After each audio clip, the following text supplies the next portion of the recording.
The very first thing that I want to ask you actually regarding tax filing is that in the first place, why is it necessary at all? काफी सारे लोग India में tax file नहीं भी करते हैं, तो इसकी नेसेसिटी ही क्या है? देखिए, जो हमने नोटिस किए हैं, पहली बात कि I mean closer to around 5,000 tax filing we does every year. जो सबसे बड़ा मिथ है कि मेरा टैक्स नहीं कटा है and I don't need to do tax filing.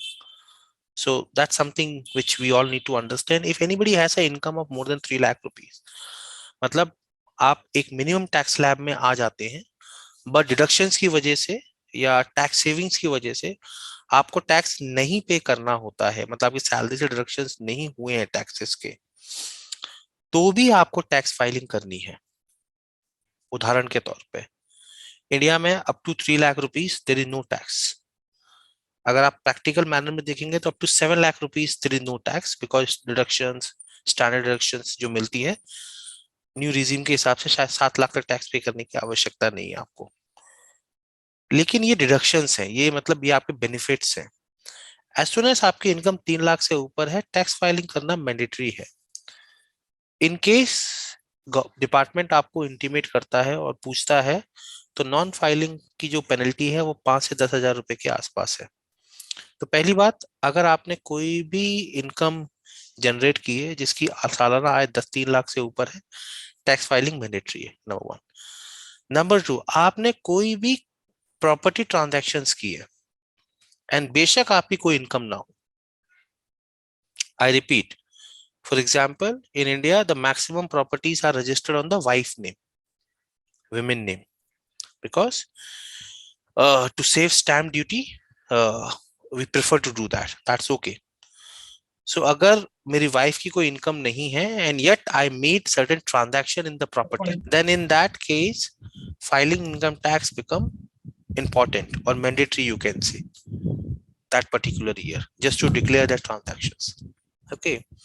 If I have sold any big mutual funds, I mean, again, my wife is not earning, but I've sold certain mutual fund, I have opened demat account, कुछ stock trading वगैरह कर ली, उससे capital gain arise हो गए, तो भी आपको tax filing mandatory है करना।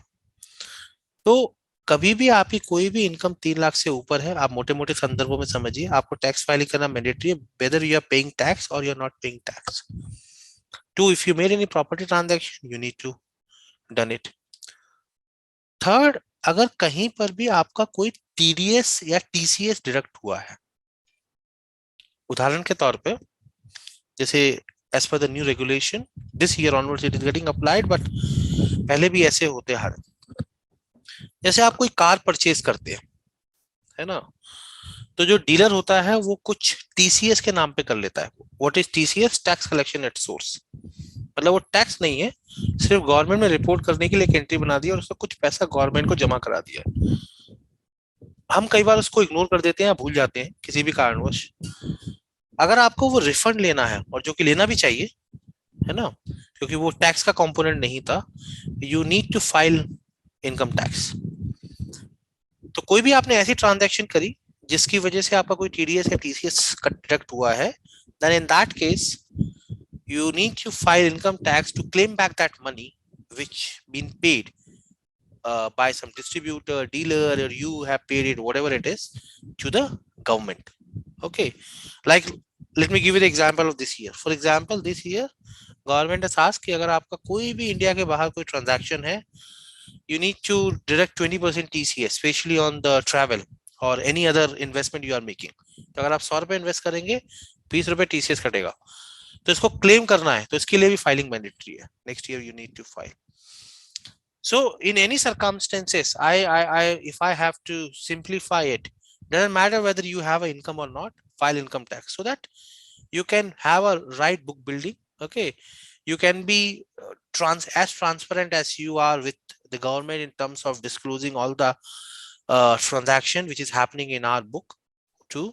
And three, very important part of it, you're living the stress-free life. Technically, see what happened, many a time we did something and we in the wrong illusion that the government does not know anything. Trust me, anything which are doing in the organized state sector, ये सब record हो रहा है। तो filing आपको mandatory करनी चाहिए। अब उसके क्या क्या मायने हैं, will try to understand, figure it out in the subsequent queries. So another question I have for you is, who should be technically filing my taxes? Should I hire a CA for this particular thing, or can I do it myself? Honestly speaking, income tax, अगर मैं income tax department के हिसाब से देखता हूं तो वो कहते हैं कि भैया कोई भी इनकम टैक्स फाइल कर सकता है, आप खुद भी कर सकते हैं। आप करते हैं तो आपके पास पोर्टल अवेलेबल है, and I think it's very convenient to file income tax from the portal. I have not seen such simplified tool so far which works in that direction. And two, I can hire somebody. Okay, my only suggestion would be, income tax is a compliance matter. Okay, if you are filing it first time, at least take a help or do a proper study what we should not be missing out in. There are, as per my understanding, some sections जिसमें आप कुछ deductions ले सकते हैं, right? कुछ ATC ATD करके बहुत सारे ये सेक्शंस होते हैं, तो उसके बारे में थोड़ा सा एक बार इलैबोरेट करिए कि what are those particular sections and where can we, how can we benefit from those? देखिए, मैं दो चीजें बोलना चाहूंगा। पहली बात तो ये है कि जो आप टैक्स फाइलिंग कर रहे हैं, since the session of tax filing specifically, even there was a deduction and you have not invested in that, okay, last year, तो अब आप उसको नहीं ले सकते। आप ये साल करके अगले साल टैक्स बचा सकते हैं।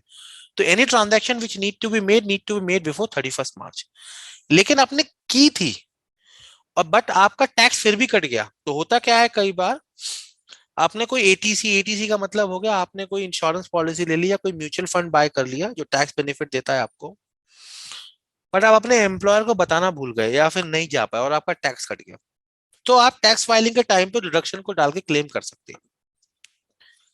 तो दो तरीके की चीजें होती हैं, एक तो डिडक्शन होता है इन्वेस्टमेंट के थ्रू और एक डिडक्शन होता है एक्सपेंसेस के थ्रू। मतलब या तो आपने कोई पैसा इन्वेस्ट किया गवर्नमेंट की डिफाइंड बेनिफिट्स में, या आपने कोई खर्चा किया जिसको गवर्नमेंट आपको बेनिफिट देती है। दोनों ही केसेस में आपको आपकी टैक्स लायबिलिटी कम होती है। ठीक है, तो पहले बात करते हैं इन्वेस्टमेंट में, तो उसमें आता है एटीसी और एटीसीसी डी 1 और 2।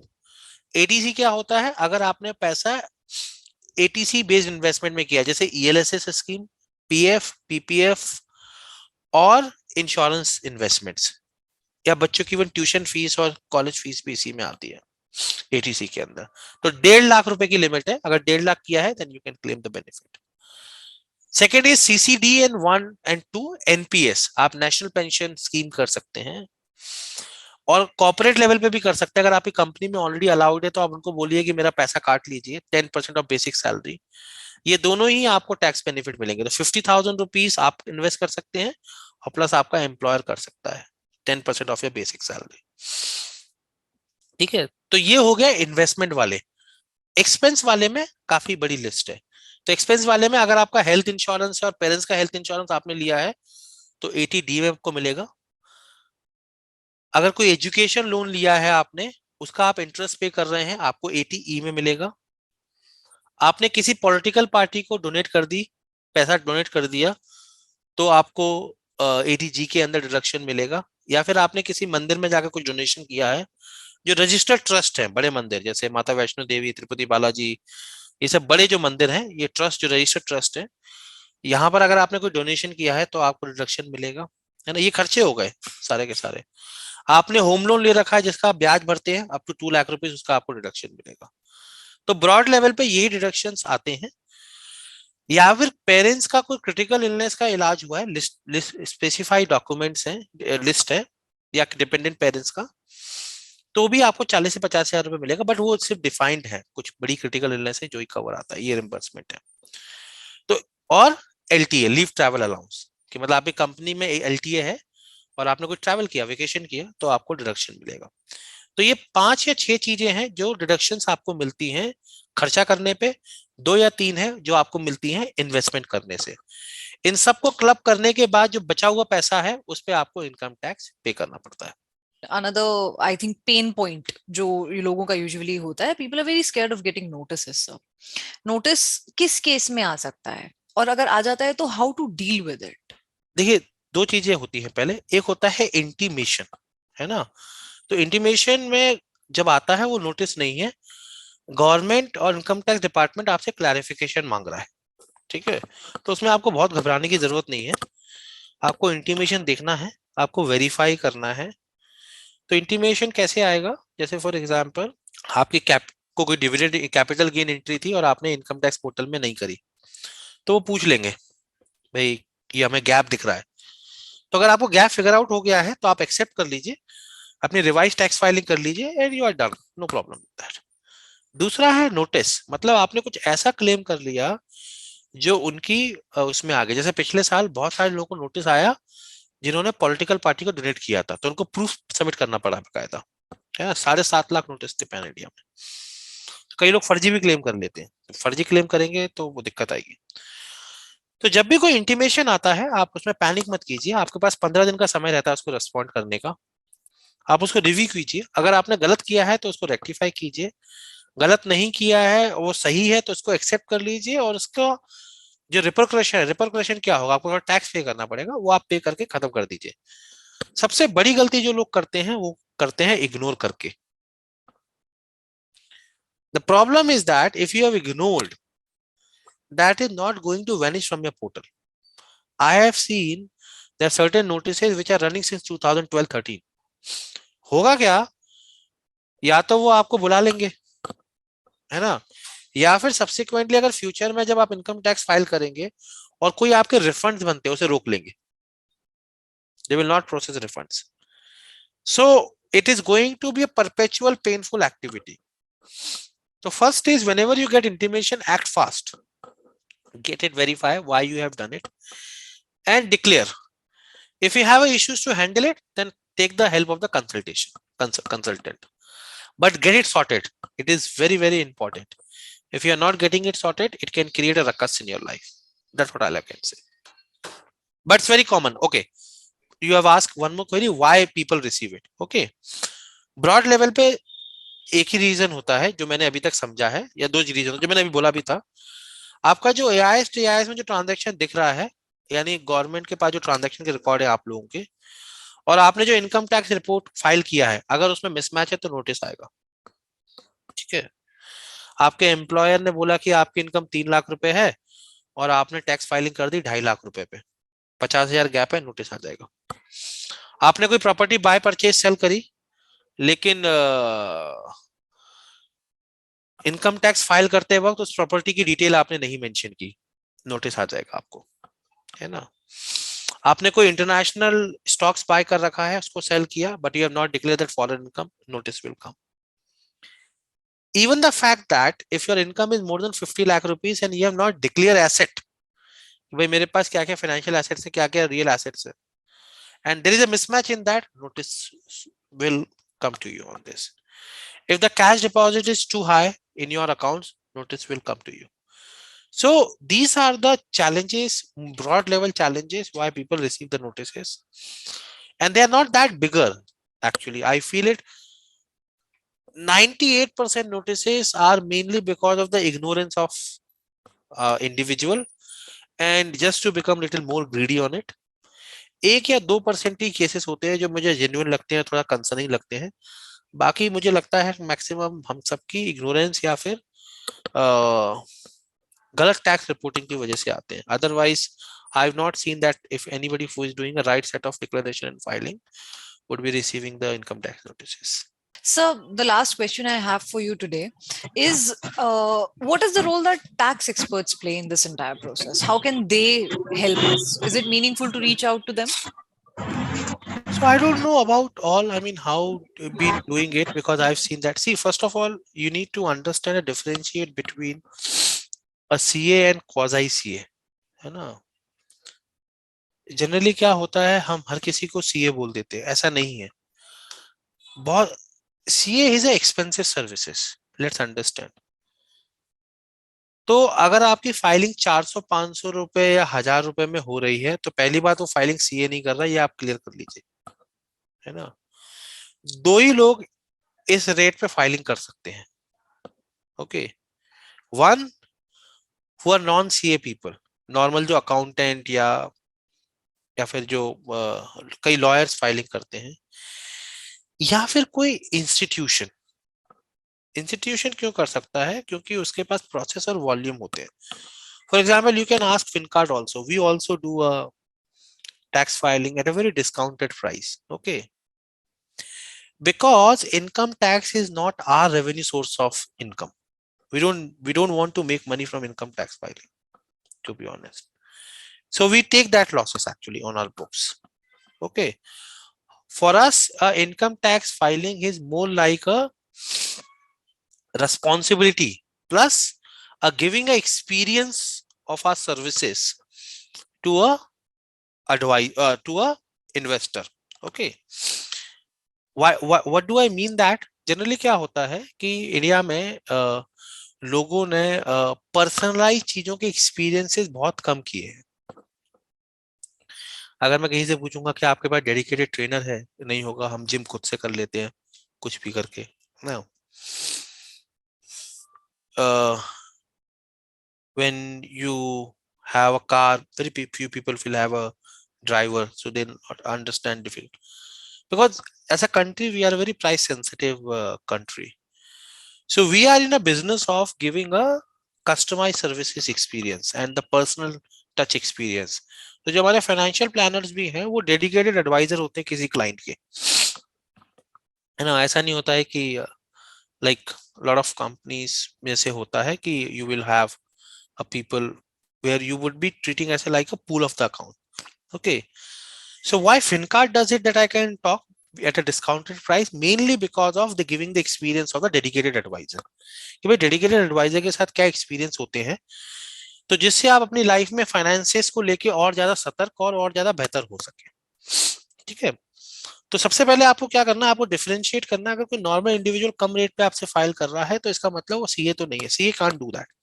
आई have not seen any CA for taking a price of 2-3,000 rupees for doing a basic filing. Even the CA which I have who do audit for our account, I consulted for some reason, क्या रवि हम minimum billing तो 5,000 ही करते हैं, इससे नीचे के तो हमारे इनवॉइस ही जनरेट नहीं होते। सिस्टम ही मना कर देता है, just joke but that was the reality. हुआ क्या, सिस्टम ही मना कर देता है 5,000 से नीचे, because it's expensive getting a professional advice, so critical guy. Okay, so what do you need to do? You need to have a guy, either an institution or dedicated CA. Simple. Cut off in between. What they will help you? They will help you to do a right set of filing. क्या होता है, कई बार हम कुछ चीजें miss कर जाते हैं। He or she will ask you a right set of question. Two, he will identify the areas where you have been missing to save taxes. Okay, that will help you to reduce the taxes of your flow. Three, if any intimation notices come, then in that case, he can able to act well on this. So it's a very huge compliance matter, and one has to understand that you cannot play with compliances. You see, in very big organization, the only cause they don't compromise is the compliances. They know they can break them and make them actually. Okay, मैं आपको एक छोटा सा उदाहरण देता हूँ, इससे आपको समझ में आएगा। जैसे आप प्रॉपर्टी परचेज करते हैं, I am talking about purchase, not even sale. तो क्या होता है, जब जब आप बिल्डर को पेमेंट करते हैं तो आपको 1% टीडीएस डिडक्ट करके गवर्नमेंट को जमा करना होता है। तो उदाहरण के तौर पे अगर आपने वो टीडीएस बिल्डर को पेमेंट आज किया, 20 मई है, तो ये जो पेमेंट जो है ना, आपको महीने के एंड से पहले पहले जमा करना है टीडीएस गवर्नमेंट को।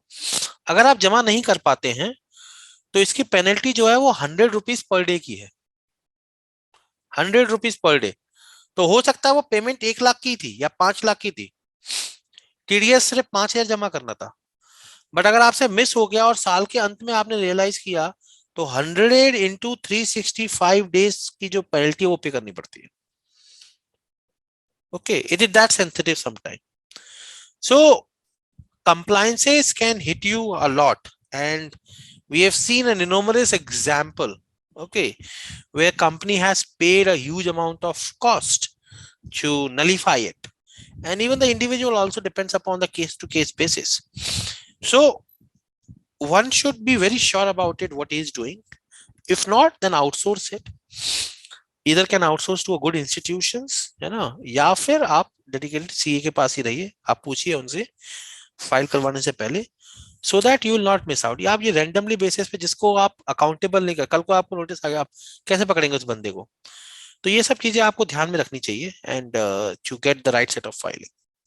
In case you want us to come up with any other webinar on any other topic related to finances, please feel free to drop in your suggestions or any suggestions that you have towards this one, right? We would very happily take that up.